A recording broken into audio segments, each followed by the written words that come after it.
When I arrived in Malta, I was 16 and a half, going 17.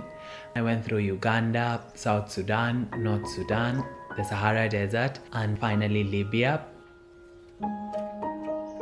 My arrival in Malta was the end of an already very difficult chapter in my life. And as immediately after getting out of detention, I started working.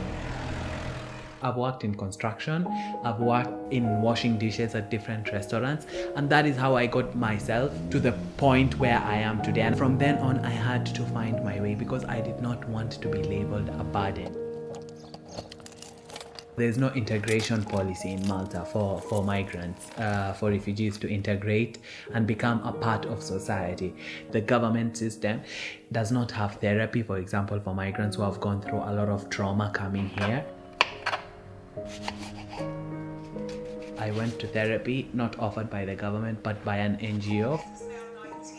And my psychologist was like, okay, wouldn't it be nice if you loved writing to write down what you're going through and your emotions and what you're feeling? The book is about my life story, growing up, the different challenges that I faced.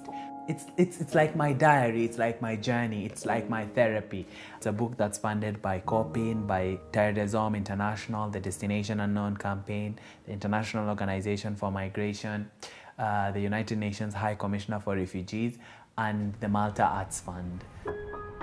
I always knew growing up that there would come a point in my life when I would write a book.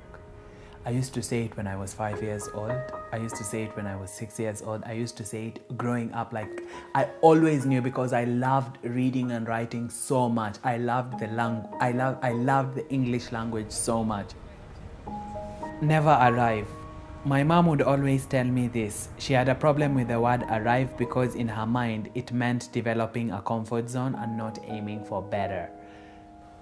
Malta is not my end destination. I want to move on.